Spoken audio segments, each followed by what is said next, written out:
One day, without warning, something inside you will snap. The titles you fought for will mean nothing. The people you bled for will feel distant. And you'll realize you've spent most of your life living for everyone except yourself. That day is not the end. It's the beginning. The moment your soul changes direction and refuses to go back. Carl Jung called it the return to the soul. I call it the moment the mask shatters. And if you've ever felt the sudden urge to walk away from the life you built, to burn it all down just to feel alive again, you are already standing at the edge of this truth. In the next few minutes, I'm going to take you deep into that turning point, the one that scares most people, but liberates the few who dare to follow it. And once you hear this, you'll never see your own life the same way again. There comes a moment in life when the clock no longer measures hours, but truth. It doesn't happen with a bang. There's no announcement, no warning light flashing above your head. Yet one morning you wake up and something inside has shifted, quietly but irreversibly. The same walls surround you, the same sunlight creeps in through the curtains, the same faces greet you. But you are not the same. What once drove you no longer matters. The trophies of youth gather dust in the corner, and the applause you used to crave now feels strangely hollow. This is not exhaustion. It is not melancholy. It is clarity. The kind that slices through the illusions you once called purpose and leaves you staring at a truth so raw it almost hurts to look at. Around 60, this shift deepens. The body may slow, but the soul picks up speed.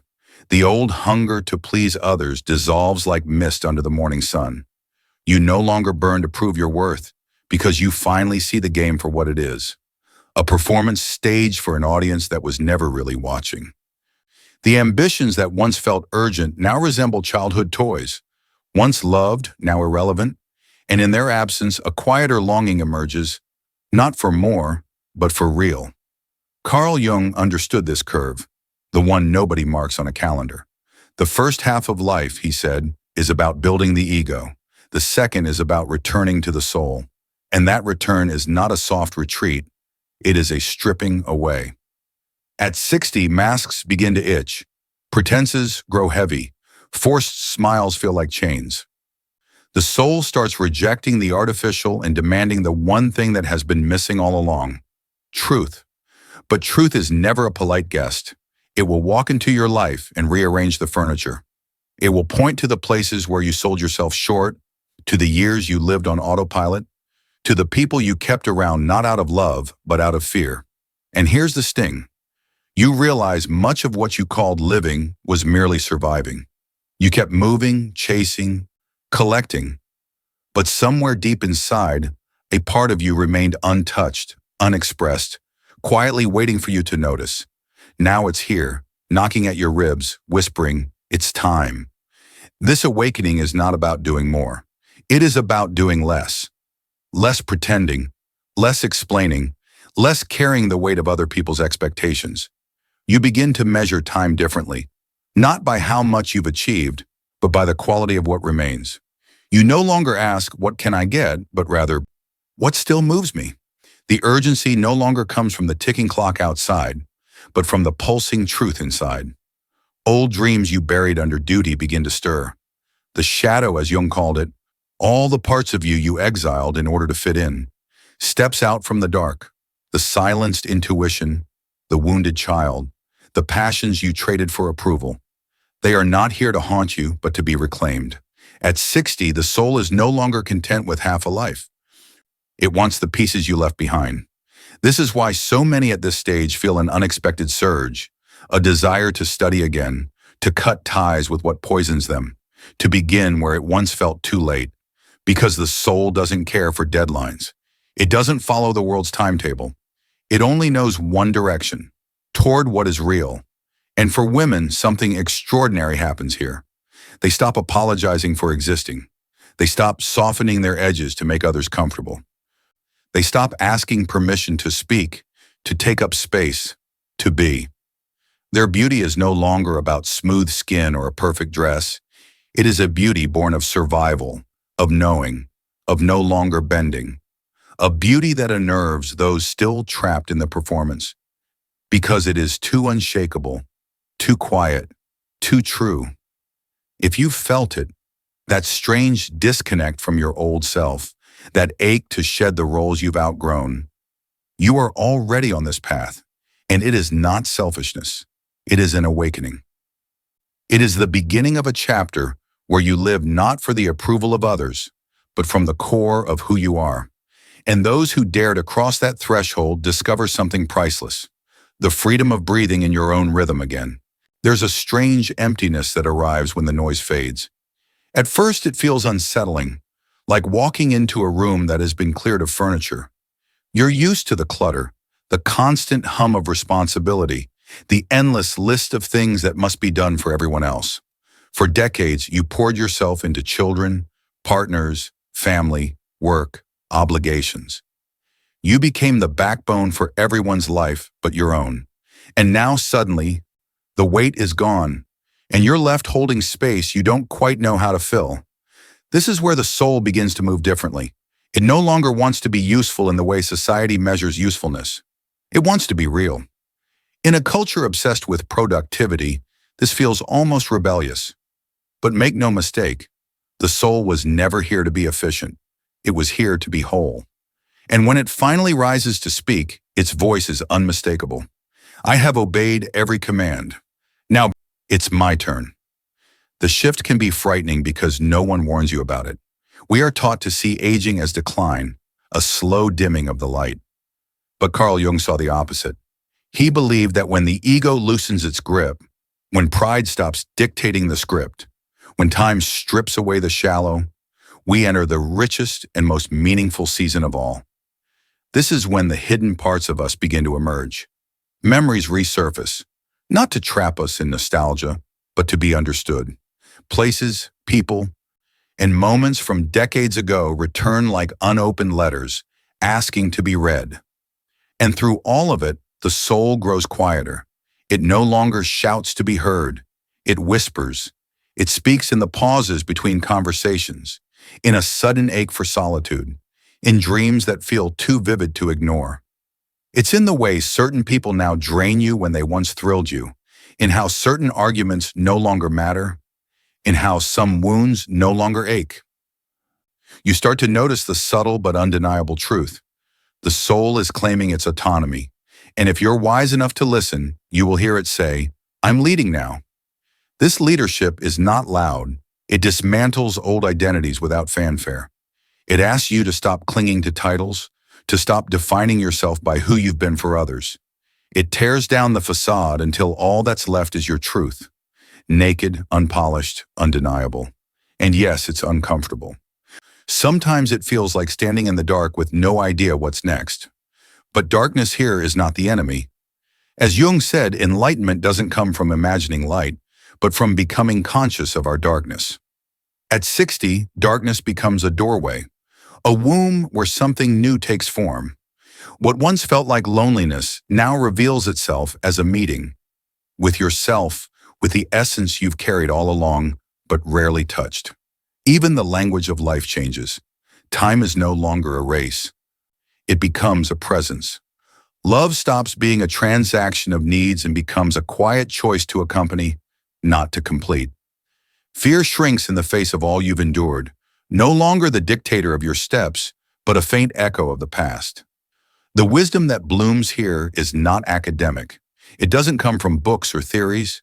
It comes from the deep reservoir of scars, from the nights you thought you wouldn't survive and did, from the times you rose with nothing but stubborn will, from the moments you loved even when it cost you. And because of this, your wisdom is unsettling to those still addicted to the theater of ego. They measure life in appearance and power. You measure it in presence and truth. Many illusions must die here. The need for approval, the belief that you can save everyone, the obsession with control, the addiction to perfection. When they finally fall away, something miraculous happens. You begin to breathe differently. The air tastes cleaner. Colors seem richer. The small things, the song, a walk, a moment of stillness, touch you in ways you can't explain. And then comes the call to create, not for recognition, but as a way to let the soul speak. You might feel the urge to paint, to write, to travel not for the sights but for the self you meet along the way. The point is no longer to achieve but to express, to let what's inside finally take form in the world. And every step on this path is a kind of healing, not the kind prescribed in pills, but the kind that comes from making peace with your own time. You no longer chase the past or rush the future. You stand wholly in the now. This season is not the spring of youth with its frantic promises. It's a deeper spring, one that has weathered storms, buried roots into hard earth, and blooms with a truth too strong to be shaken. It doesn't demand much from the body, but it demands everything from the soul. It is here in this quiet season that you start to renegotiate the silent contracts you made with life long ago. The compromises you swallowed, the words you never spoke, the childhood promises you made to yourself in front of a mirror and then abandoned. But now there is no anger in the reckoning, no finger pointing, just a deep, almost tender understanding that you were doing the best you could with the tools and courage you had at the time. This is not resignation, it is a liberation.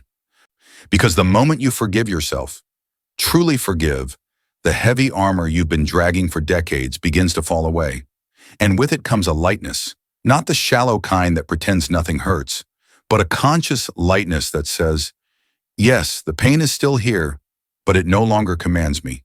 Yes, I still long for what I've lost, but it no longer breaks me. Carl Jung called this the late individuation process. The moment the soul, after years of bending to fit the world, finally decides, now I want to find myself. And that discovery is not a loud victory. It doesn't need an audience. It's quiet, deep, inarguably real. You see it in the smallest gestures, a walk without a destination, a book that brings unexpected tears, an old song that unlocks a memory you didn't realize you were holding. The way a sunset feels as if you're watching one for the first time. The soul becomes porous again, touched by simple things. Not because you've grown fragile, but because the armor is gone. This sensitivity is not weakness. It's a refined strength, born from everything you've endured and refused to let define you. And from that strength emerges a wisdom that doesn't try to preach, but to inspire. You no longer waste energy trying to convince anyone. You simply live in truth, in dignity, in presence. And without meaning to, that presence becomes a quiet light for others. It reaches your children, your friends, even strangers who sense something in you. Something unshakable yet gentle, like a flame that refuses to go out. There is a kind of beauty that only appears when the rush is gone. It's not the filtered, polished beauty our culture worships. It's the kind etched into the lines of a face that has laughed, grieved, fought, and loved without apology. It lives in the pause before a word, in eyes that have seen enough to stop judging, in the posture of someone who carries themselves without needing to be seen. This beauty doesn't announce itself. It doesn't seek approval. It simply radiates. And the irony is, those who carry it often don't even recognize it because they've spent so long chasing a version of beauty that was never theirs to begin with. At 60, this kind of beauty blooms naturally. It shows up in the woman who walks alone without feeling lonely, in the man who can cry and see no weakness in it, in the one who can keep silent without betraying themselves, in decisions that require no explanation, in love that demands nothing in return. This is when the soul begins speaking its native language, presence. You finally understand the difference between hearing and listening with the heart, between speaking and saying something worth saying. Relationships evolve too. You drift away from what drains you, almost without effort, and you are drawn to what nourishes you. And when the room is empty, you realize you know how to keep your own company. That is freedom. When solitude stops feeling like absence and becomes the richest presence of all. When silence stops being awkward and becomes your refuge. When time is no longer measured but felt, like a vast space where you can breathe, remember, feel, and exist without hurry. And then comes one of the most radical truths of this stage. You realize you owe no one an explanation for who you are. Those who see you will stay. Those who don't will leave. And it no longer wounds you because you understand something sacred. A soul can only be recognized by another awakened soul. And when two such souls meet, they don't cling, they don't control, they simply allow. It feels like two mirrors facing each other, like a dance in silence, like knowing without words that a whole life is still possible, even now. When the soul shifts its course, everything buried begins to rise. Not in chaos, but with an invitation. Sometimes it's a soft breeze brushing against the edges of your awareness. Sometimes it's a deep tremor that shakes loose the foundations you thought were permanent. Either way, it always carries the same message. Be who you are, at last, and without fear. But that means letting go. Letting go of the outdated versions of yourself that others still expect you to be. Letting go of the narratives you've been fed about your worth, your purpose, your place in the world. Letting go of the desperate need to be productive, admired, perfect. At this stage, what matters is not the resume of your actions, but the state of your soul while you act. It's not the weight of the words you speak, but the truth pulsing beneath them. You begin to understand something you never could in your earlier years. The greatest wisdom often comes from your deepest wounds. Not because pain itself is noble, but because of the way you've walked through it. The decisions you made while still bleeding, the boundaries you drew after decades of surrender, the quiet forgiveness you offered with no applause and no witnesses. This invisible archive, these moments of resilience no one but you remembers, is what carries you now. The maturing soul learns to trust itself above all. It reads signs in the smallest shifts. The body's call for rest, the instinct to step away from certain people, the sudden knowing when to speak and when to remain silent even as your lips tremble. This is not fragility. It is the kind of strength that needs no audience. It's the core that remains when all the outer layers have fallen away. Jung said the second half of life is not about conquest, but integration. This is when everything you've exiled, the forgotten feminine, the silenced masculine, the wounded child, the wise elder, finally meets in the same room. They look into each other's eyes, and in that recognition, a new strength is born. It's not the strength that dominates, but the strength that sustains, the strength that holds, the strength that doesn't need the spotlight because it shines from within. This is the force that will carry you through the years without dimming. It asks for so little, only your truth, only your silence, only the vow to never abandon yourself again. And when that alignment happens, the world outside doesn't necessarily change, but something inside you settles, like a stone finding the bottom of the river. Peace stops being a pursuit and becomes the ground you walk on. At 60, the soul stops chasing speed and starts craving depth. It no longer demands final answers, it wants presence. It no longer dreams of conquering the world, it longs for a quiet home within your own body. You see clearly now that life was never about accumulating more, but about inhabiting yourself fully, even if no one else understands, even if it's not applauded, even if it's not enough by the standards you once lived by.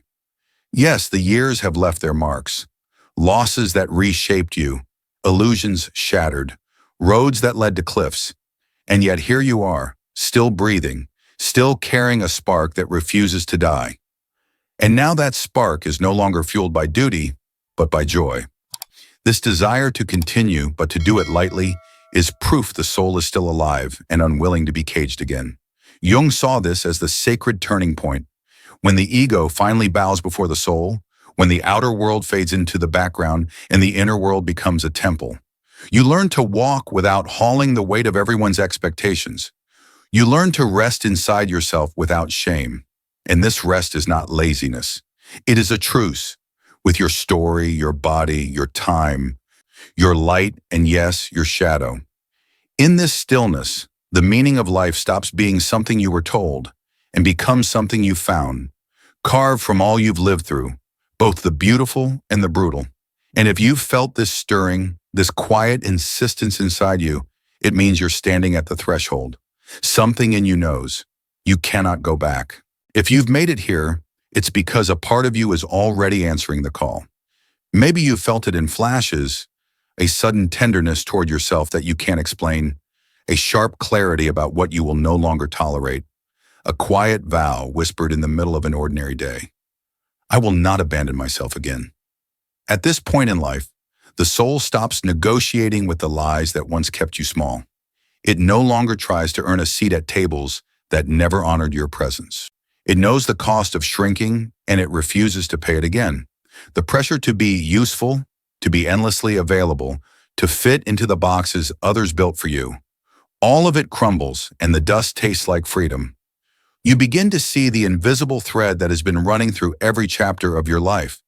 Even in the years you thought you were lost, you were being shaped. Even in the moments you broke, you were being prepared. Every wrong turn was part of the map that led you here, to the exact spot where you finally understand. You are not here to perform life, you are here to live it. The most beautiful part is that the world outside doesn't need to change for this transformation to be real. You can still live in the same house, speak to the same people, follow the same routines, but the energy behind it all shifts. You are no longer moving from fear, but from truth. No longer from obligation, but from love. No longer from the need to prove, but from the desire to simply be. And this presence is magnetic in a way you cannot fake. Your children feel it. Friends notice it. Strangers sense it without knowing why.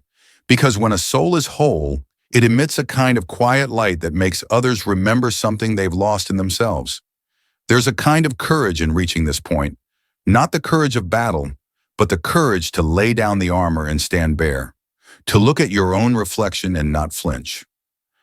To carry your scars without shame, knowing they are proof you have lived fully, not delicately.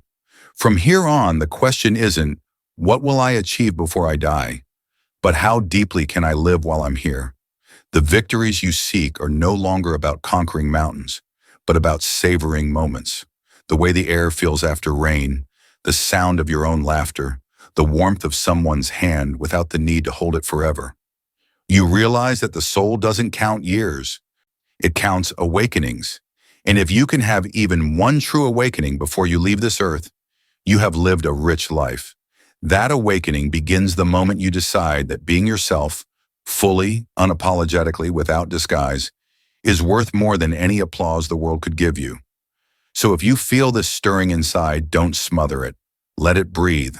Let it lead you into the places you've been afraid to go. Not the exotic landscapes out there, but the untraveled terrain within you. That is where the real beauty waits. That is where the real freedom is born. Because at 60, the game changes. The soul is no longer chasing life. It is letting life come to it and meeting it with open hands. And when you finally live from that place, you understand something few ever will.